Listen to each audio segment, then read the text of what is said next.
St. Michael of Chernigov. Mikhail Vsevolodovich was a Rus prince. He was Grand Prince of Kiev, and he was also Prince of Pereyaslavl, of Novgorod-Seversk, of Chernihov, of Novgorod, and of Halych. Archaeological evidence reveals that Chernihiv towns enjoyed an unprecedented degree of prosperity during his period, which suggests that promoting trade was a priority for him. Commercial interests, in part, also motivated him to seize control of Halych and Kiev because they were channels through which goods from the Rhine Valley and Hungary passed to Chernihiv. He also negotiated commercial treaties and political alliances with the Poles and the Hungarians. He alleviated the tax burden of the Novgorodians and granted the boyars greater political freedom from the prince. He was the last autonomous senior prince of Kiev, where he was deposed not by a more powerful prince but by the invincible Mongols. On the eve of Mongol invasion, he was one of the most powerful princes in Rus. He has been accused of ineffective leadership because he failed to unite the princes of Rus against the invaders. In his defense, it must be pointed out that this was an impossible task. Mikhail was the first prince of the Oligarchy to become a martyr according to the commonly understood meaning of the word. He underwent the penalty of death for persistence in his Christian faith. He and his boyar Fedor were tortured and beheaded by the Tatars. They later became known as the Passion Sufferers of Chernigov and the Miracle Workers of Chernigov.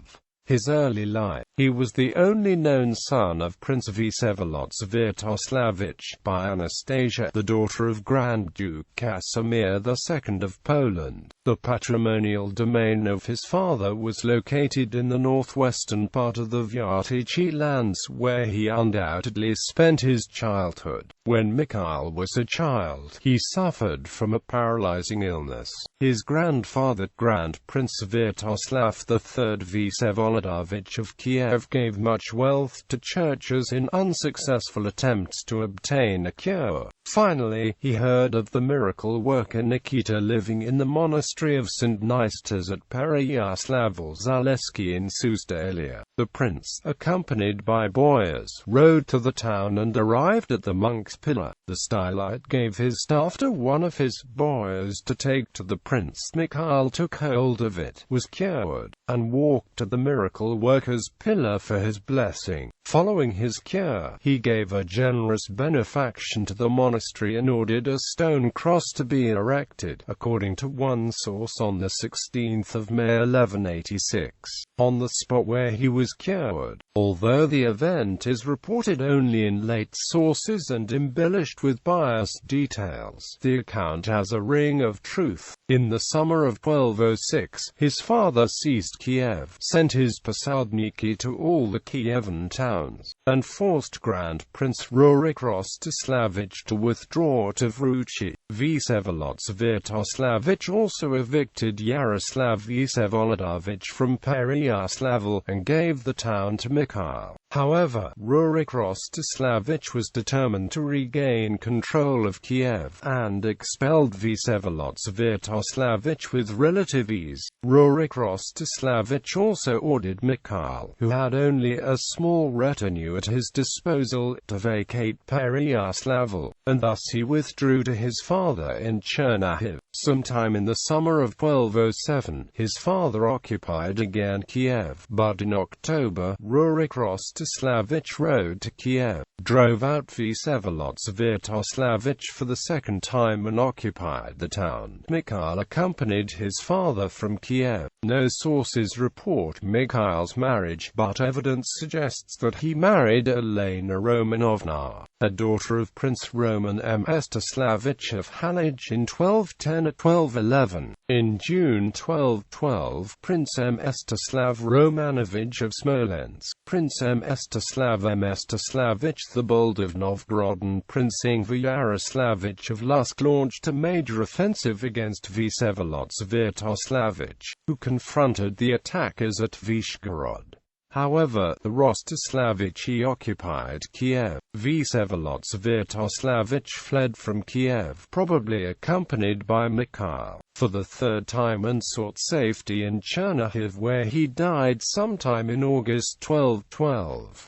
Mikhail probably inherited Bryn, Serensk, and Mosulsk from his father, when his uncle Gleb Sviatoslavich died between 1215 and 1220, and Mstislav II Sviatoslavich moved to Chernihiv. Mikhail, because of his status as the second in seniority, probably occupied Novgorod-Seversk. In the spring of 1223, a strong Mongol cavalry corps under the command of Jebian Subutai, which had been sent by Genghis Khan to reconnoiter the western lands, entered the land of the Cumans. Unable to withstand the onslaught, the Cumans fled to Rus, warning the princes that if they refused to send aid, the same fate would befall them. At the war council of the Rus princes, it was decided not to wait for the coming of the Tartars but to attack them deep in the Cuman steppes. Mikhail also attended the meeting. The united forces of the princes went down the river Dnieper, and the first skirmish took place on the banks of the river. In this vanguard battle, Mstislav Mstislavich the Bold succeeded in defeating a detachment of Mongol troops. Crossing the Dnieper, their armies marched through the steppes for 8 days before they met the main Mongol force at the banks of the Kalka River. There was no unity of command in the Russian army.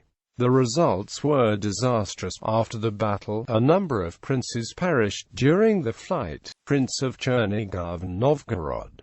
Mikhail was probably among the first survivors who returned to Chernihiv. The chronicles do not tell us that Mikhail replaced Mstislav II Sviatoslavich as Prince of Chernigov, but later evidence reveals that after his uncle's demise he sat on the throne of his father and grandfather in the Holy Saviour Cathedral. The ceremony probably took place around the 16th of June, because princes of his generation predeceased him and had no heirs. Mikhail, in his capacity as senior prince, assumed control over a number of the domains.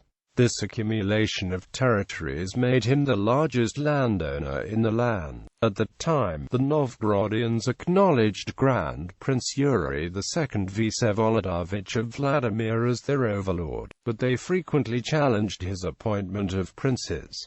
In 1224, his son, Vsevolodovich, had to flee from Novgorod. It appears that Mikhail was already in Vladimir on the Klyazma when Yuri Vsevolodovich learnt of his son's flight. Yuri Vsevolodovich threatened the Novgorodians to attack. In response, they confirmed the loyalty to him but made a pact to die in the defense of the Cathedral of St. Sophia. Yuri Vsevolodovich, therefore, proposed that they accept Mikhail as prince. The Novgorodians agreed, and in March 1225 Mikhail occupied Novgorod. Nevertheless, Yuri Vsevolodovich demanded the sum of 7,000 novuyu as a fine from the citizens and confiscated the goods. Mikhail went to Novgorod, where he acted as Yuri Vsevolodovich appointee and not as an autonomous ruler, with the intention of returning to Chernihiv. One of his most important tasks was to recover the Novgorodians' wares that Yuri Vsevolodovich had confiscated at Torzhokhan in his own domain. Before departing from Novgorod, Mikhail invited the townsmen to send merchants to Chernihiv and declared that the lands and his would be as one. After he departed from Novgorod, the Vesh sent its request for a prince to Yuri Vsevolodovich brother, Prince Yaroslav Vsevolodovich of Pereyaslavl.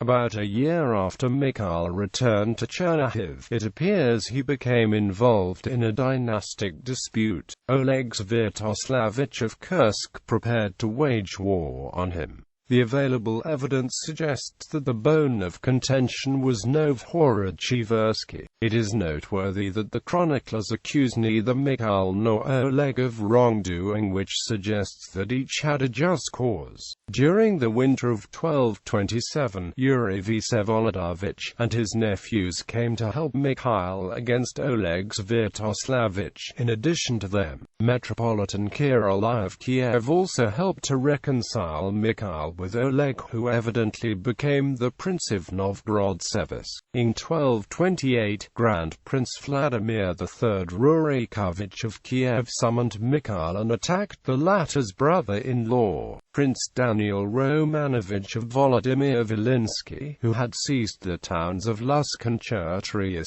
in Kamenets. However, they failed to take Kamenets, whose ability to withstand the siege is all the more impressive because Vladimir III Rurikovich allegedly attacked with all his allies. In December of 1228, the common people of Novgorod rose up in arms against Isyatsky Vyacheslav and appointed Boris Negoshevich in his place, and invited Yaroslav Vsevolodovich to return according to a new agreement. They insisted that he abide by all the terms and by all the laws of Yaroslav the Wise. He also had to cancel the Zaboshnitsa, and to stop appointing his judges in the Novgorodian lands. On the 20th of February 1229, therefore, Yaroslav Vsevolodovich sons fled to the father. The Novgorodians got word to Mikhail, and he set out for Novgorod. Upon receiving the invitation, he arrived in Novgorod around the beginning of May. Mikhail and the townsmen introduced measures to weaken Yaroslav Vsevolodovich power. The Vesh appointed Vsevolodovich as the new Posádnik and also removed his other administrators. After levying heavy fines on Yaroslav Vsevolodovich supporters, the Novgorodians used the money for the benefit of the entire community by paying for the construction of a new bridge. Mikhail's pro-Novgorod legislation included granting the town officials some of the prince's power. He permitted the boyars to appoint their own judges. He also abrogated the Zaboshnitsa, placed a moratorium on the payment of tribute for 5 years on those peasants who had fled to other lands and agreed to return to their Novgorodian homes, and lessened the tax burden of the common people. After spending some 3 months in Novgorod, Mikhail returned home. When he departed from Novgorod, he designated his son Rostislav Mikhailovich to remain as his lieutenant, and on returning to Chernihiv he took with him prominent Novgorodians. In May 1230 he returned to Novgorod where he installed his son on the throne. Before departing, he promised the Novgorodians to return with troops by the 14th of September. On the 8th of December the Novgorodians forced Rostislav Mikhailovich to flee to his father on just the feeble pretext that Mikhail had promised to bring troops by the 14th of September. But it was already December and he had not come. In this way Yaroslav Vsevolodovich supporters evicted the Olgavichi from Novgorod. As it turned out, for the last time, they summoned Yaroslav Vsevolodovich and he came on December 30th. Meanwhile, a corps of dissenters found refuge with Mikhail to secure his hegemony over Novgorod. Therefore, Yaroslav Vsevolodovich had to stop Mikhail from giving them support. Prince of Chernigov and Grand Prince of Kiev. In the summer or autumn of 1231, Mikhail waged war against Grand Prince Vladimir III Rurikovich of Kiev, who sent an appeal for help to Daniel Romanovich. We are told that Daniel Romanovich came and pacified the two princes. In the autumn of 1231, Yaroslav Vsevolodovich attacked the northwest district of the Vyatichy lands. He set fire to Saransk, but when he besieged Mosul, he failed to take it. Yaroslav, however, refused to conclude peace, which signaled to Mikhail that he was prepared to pursue his objective until Mikhail expelled the Novgorodian fugitives from his lands. Towards the end of 1231, Vsevolodovich died in Chernihiv. Mikhail had been bound to support Vodovich owing to the mutual oaths, and Vodovich's death released him from that obligation.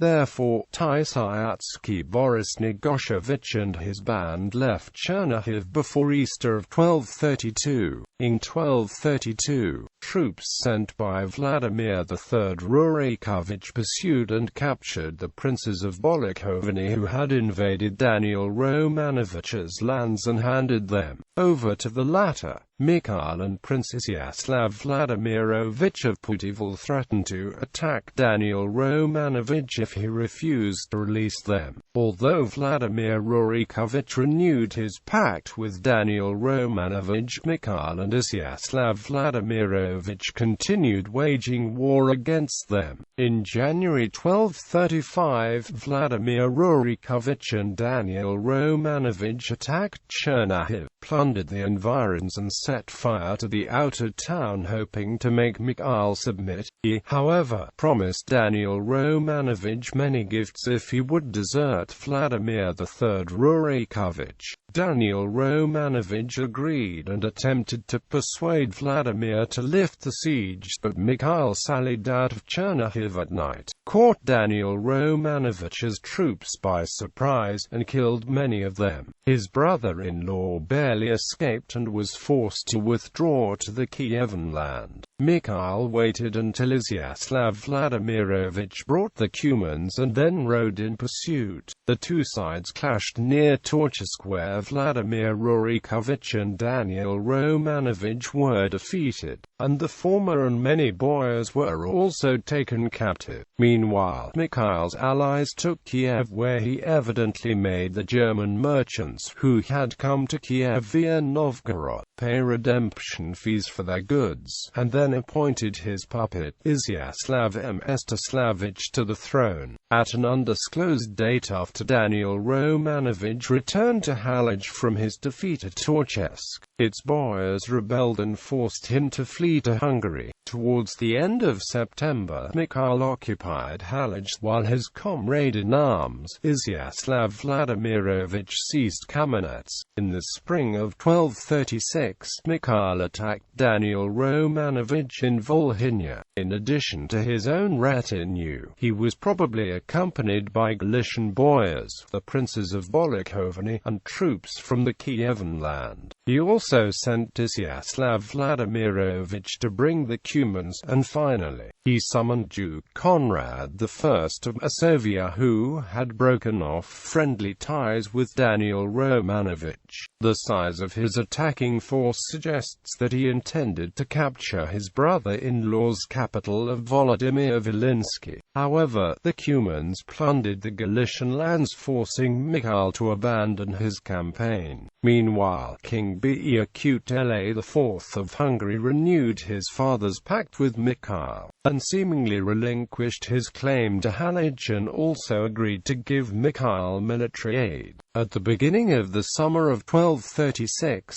Daniel Romanovich and his brother Vasilko Romanovich rallied the troops to march against Mikhail. However, he barricaded himself in Halych with his retinue, the local militia, and a contingent of Hungarians. Dissuaded from taking Halych, they sought to assuage the frustration by seizing its northern outpost of Zvenigarod, but its citizens repelled the attack. After the Hungarian troops had departed, Daniel Romanovich tried again. Mikhail attempted to placate his brother-in-law by giving him Przemysl, whose inhabitants had supported him in the past. Meanwhile, Grand Prince Yuri II Vsevolodovich of Vladimir and Daniel Romanovich formed a pact, forced Vladimir Rurikovich, who had replaced Pereyaslavl Mstislavich, to vacate Kiev, and appointed Yuri Vsevolodovich's brother Yaroslav Vsevolodovich to the town. The latter arrived in Kiev around March 1236, but he failed to consolidate his rule and returned to Suzdaliya. After appointing his son to rule Halych, Mikhail came to Kiev, where he entered uncontested. Soon after occupying Kiev, he and his son attacked Przemysl and took it back from Daniel Romanovich. The people of Halych, however, summoned Daniel Romanovich around 1237. and installed him as prince. Mikhail's son fled to King Pereyaslavl IV, and all the boyars of Halych submitted to Mikhail's brother-in-law. The Mongol invasion of Rus. In the winter of 1237, Batu Khan came to the frontiers of Ryazan. It is possible that Prince Yuri Ingvarevich of Ryazan sent his brother, Ingvarevich, to Chernihiv to seek help from Mikhail, but he sent no troops to the beleaguered princes. On the 21st of December the Mongols took Ryazan, and they plundered the treasures of the inhabitants, including the wealth of the relatives from Kiev and Chernihiv. In March 1238 the Mongols, who had routed Yuri II Vsevolodovich troops and killed him, continued the march, and in the Vyatichi lands they came upon the town of Kozesk, and they struggled 7 weeks to crush it. Archaeological evidence reveals that Mikhail's domains of Mosulsk and Serensk suffered the same fate. The second phase of the Mongol invasion began early in 1239. On March 3, one contingent took Pereyaslavl and set fire to it. Not long after Pereyaslavl fell, it would appear Mikhail went to Kamenets and organized a general evacuation of his retinue from Kiev. However, Yaroslav Vsevolodovich in Suzdaliya got word of his destination. He besieged Kamenets, captured Mikhail's wife, and seized much booty. But Mikhail escaped and returned to Kiev. When Daniel Romanovich learned that his sister was being held captive, he asked Yaroslav Vsevolodovich to send her to him. In the autumn of 1239, the Mongols, who had occupied Chernihiv on October 18, sent messengers to Kiev proposing peace, but Mikhail refused to submit. During the first half of 1240, we are told, Batu Khan sent Monkey to reconnoiter Kiev. When his messengers came to Mikhail for the second time seeking to coax him into submitting, he defied the Khan by putting his envoys to deaths. The forces in Rus on whom Mikhail could still rely were his own Druzhina and the Kievan militia, and therefore he fled to Hungary. In the chaos that preceded the invasion of the west bank of the river Dnieper, minor princelings and boyars took advantage of the opportunities that presented themselves to seize power. Rostislav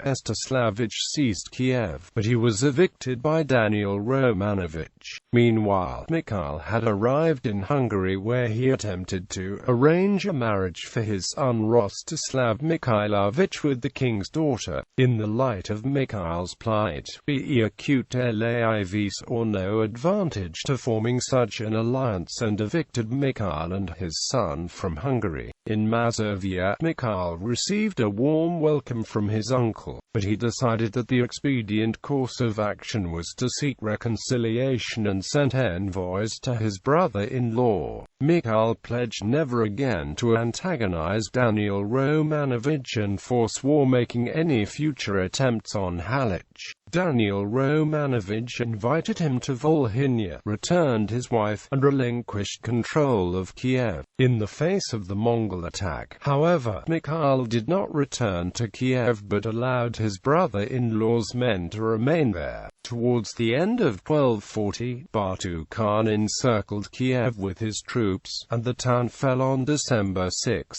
On learning Kiev's fate, Mikhail withdrew from Volhynia and for the second time imposed himself on his maternal uncle's good graces. When, however, the Mongols also threatened Mazovia, he traveled west of Wrocław in Silesia. As his caravan pressed northwest, he came to Roda, where the local inhabitants attacked Mikhail's train. They plundered his goods and killed a number of his people, including his granddaughter. The Mongols invaded Silesia, and after the invaders had passed through Volhynia and the Polish lands, Mikhail returned to Mazovia. His last years, sometime in the spring of 1241, he considered it safe to go home. He stopped at the devastated town of Volodymyr Volynski, rode northeast to Pinsk, and then traveled down the river Pripyat to Kiev. Unable to return to his court on the citadel because Batu Khan's official had presumably occupied it, he took up residence on an island near the Podol. Significantly, Batu Khan's man did not challenge his arrival, thereby indicating that the Mongols were willing to let refugee princes return to the ravaged towns without obstruction. On learning that Bekyutlaev had given his daughter in marriage to his son, Rostislav Mikhailovich, in 1242, Mikhail believed that his efforts to form an alliance with the Arpad dynasty had finally been realized. He therefore rode to Hungary expecting to negotiate the agreements that normally accompanied such an alliance.